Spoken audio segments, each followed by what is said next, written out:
Good evening and thanks for tuning into News 20. I'm Aaliyah Wilkerson. And I'm Shay Simon. Now to the headlines. A home in Tallahassee went up in flames over the weekend. The blaze began around 10 p.m. on Saturday night, according to authorities.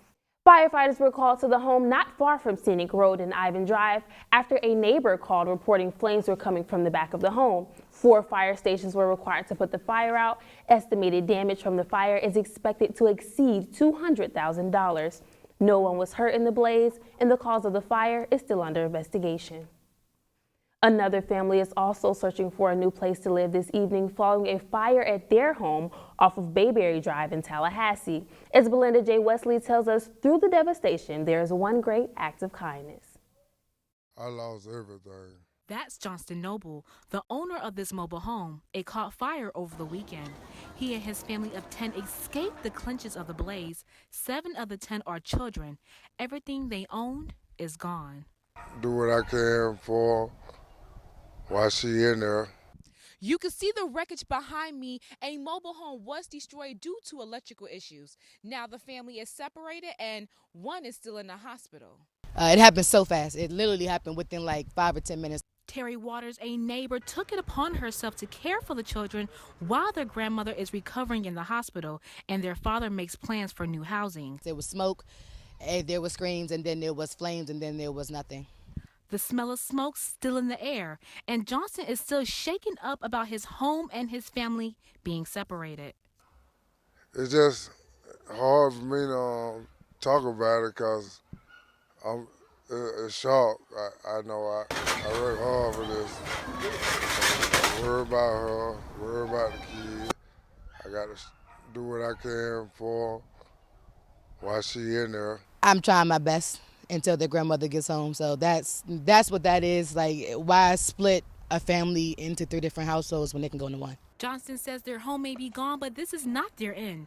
He believes together they will come back stronger and is thankful for a neighbor who cares. In Tallahassee, Belinda J. Wesley, News 20.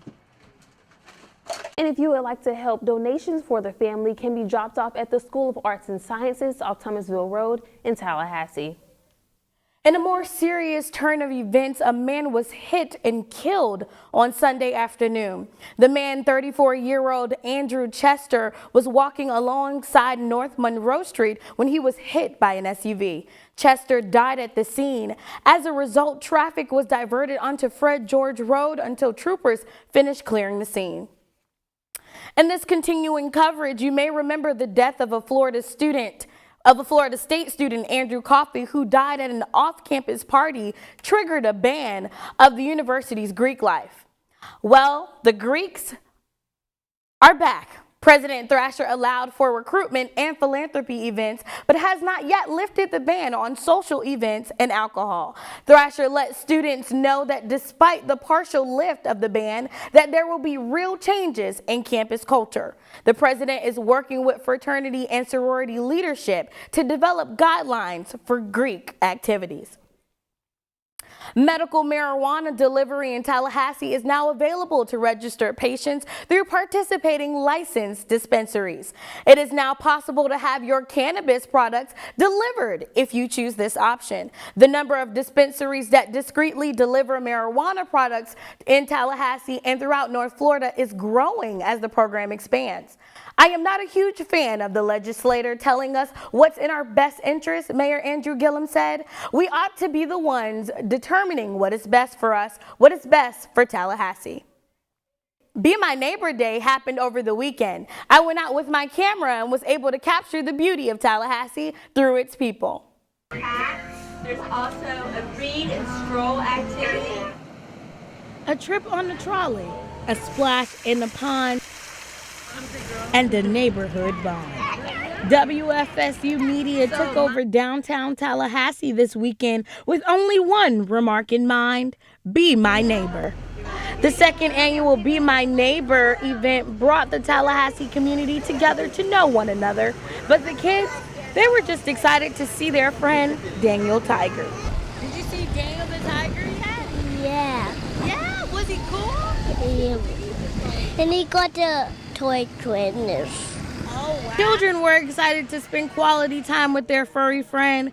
Parents and guardians, well, They were just excited to have a place where kids could release some energy. With their families and, the family to help, help the children and get interactive and get their energy out, because I know they're full of energy. WFSU has even partnered with the Tallahassee Fire Department and the Tallahassee Police Department to show kids what heroes really look like. The city provided 4 trolleys that link all the sites. It's just for this event. And every stop has fun activities for families, and we're really encouraging activities that support being a good neighbor. And if you missed out this weekend, the next opportunity for this is next year. However, organizers say it's never too late to ask someone to be your neighbor. It was great to see the Tallahassee community come together in a fun and creative way.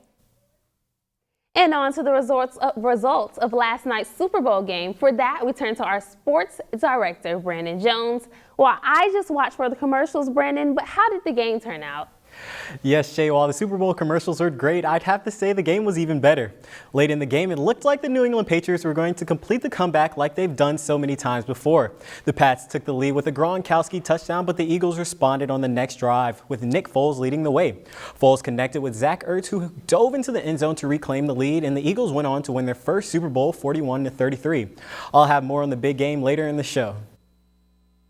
This marked the NFL's 52nd annual Super Bowl, and this is the Eagles' 3rd appearance at the sporting event and first win for the Philadelphia-based team. Thanks for that report, Brandon. More sports later on.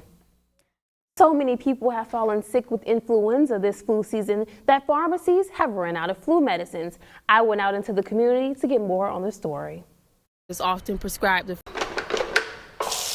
This flu season is turning out to be one of the worst seasons ever. Hospitals are overflowing and clinics are packed, but medicine is low. Nia Holmes says she's been looking everywhere. I went to the stores trying to see what I could get, but everyone's out, like Walmart, Target, Family Dollar. And I've just been trying to do home remedies. Flu season runs through the fall and winter months and usually peaks between December and March. According to the Center for Disease Control, 37 people have died this flu season, and they expect 710,000 to be hospitalized. Doctors often prescribe the flu medication Tamiflu, but for people who can't get their hands on the medicine, there are several other ways to stay protected. Doctors say that the #1 way to prevent the spread of germs is to stick to old-fashioned hand washing. Doctors also say that it's best when you cough or sneeze to do it inside your arm or your clothes rather than your hand, and it's best to keep hand sanitizer handy. Places that germs are easily spread are schools, airports, and stores. Dr. Samuel Mamfu says there are treatments available for flu patients if their local pharmacy is out of the Tamiflu medication. We have some of the over-the-counter stuff that we give them, and to manage it until we're able to get the Tamiflu for them. If the flu hasn't affected you, you may want to get a flu shot just to be safe. School districts across the nation shut down due to the flu. At last check, no schools closed in the Tallahassee area. Well, 2 Amtrak employees were killed when the train they were working on collided with the CSX freight train around 2:35 a.m. Sunday in Casey, South Carolina. Amtrak officials said the passenger train had been diverted off the main track onto a rail siding where it crashed into a stationary freight train. A National Transportation Safety Board official said Sunday's train collision in South Carolina was the 4th fatal incident involving an Amtrak train since the start of December. Now it's time to find out what's brewing in international news. I'm Angelicia Bruton, and this is Bruton's Brew. Saudi coalition forces say they have shot down a ballistic missile launched by rebels in Yemen. The coalition spokesperson says the missile targeted a Saudi town. Saudi Arabia says these missile attacks by the Iran-backed rebels are targeting civilian populations and violate international law. Hello, welcome to eLive. I'm Kayla Lawson with the latest in your entertainment news. Kylie Jenner is a reality star, a makeup mogul, and now a mom. The 20-year-old youngest Kardashian-Jenner sibling recently gave birth to a girl. The newborn is Kylie and rapper Travis Scott's first child. They have not decided on a name yet. Kylie had never confirmed her pregnancy, which was first reported in September, and had stayed away from social media in the last few months. She announced her daughter's birth via Instagram, apologizing to fans for keeping them in the dark. She made it clear that she wanted her pregnancy to be stress-free and happy for the baby. The Jenner-Scott baby was born February 1st. Another day, another opportunity for Chance the Rapper to be the most philanthropic young MC in hip-hop. Friday, the 25-year-old Chicago native proved his love for his community once again by unveiling a Black History Month film festival for the whole family to enjoy. Created by Social Works, Chance the Rapper's youth empowerment nonprofit, the weekly film viewing event will be a wonderful way for families in the Chicago community to enjoy an outing and take in some Black cinema. The first event happened February 2nd to the 3rd and picks back up the weekend throughout the month of February. That's your e-news. Stay tuned. You're watching News 20. Welcome back to News 20. I'm Brandon Jones here with the sports. We've heard the story all too many times, but somehow it never gets old. The underdog coming into the game with no chance, but somehow coming out on top. That's the Philadelphia Eagles. But more importantly, they're now the Super Bowl 52 champions. The Eagles overcame every bump and hurdle thrown at them throughout the season. Starting quarterback out for the year, next man up. Left tackle out, next man up, and so on and so on. Over the last few weeks, the Eagles are counted out against each team they took on in the playoffs. It was no different come Sunday with arguably the greatest quarterback of all time standing in their way. Tom Brady was going to win his 6th ring days after picking up another MVP, right? The Eagles had other plans, though. They got hyped for the moment and they didn't backpedal. They made big plays the entire night and their persistence lifted them to champion status. Congratulations to the city of Philadelphia. I'm sure they'll be celebrating until the end of next season. Tuesday, we'll have a high of 73 with a low of 57. Wednesday will be mostly cloudy with a high of 71 and a low of 52. And on Saturday, unfortunately, we'll have some thunderstorms, but our high will be 74 with a low of 61. That's all I have for your weather today. And that's going to do it for us tonight. For Michaela and Brandon, I'm Shay Simon. And I'm Aaliyah Wilkerson. Thanks for watching. And remember to also follow us at FAMUTVnews.com. For more news and updates, you all have a great evening.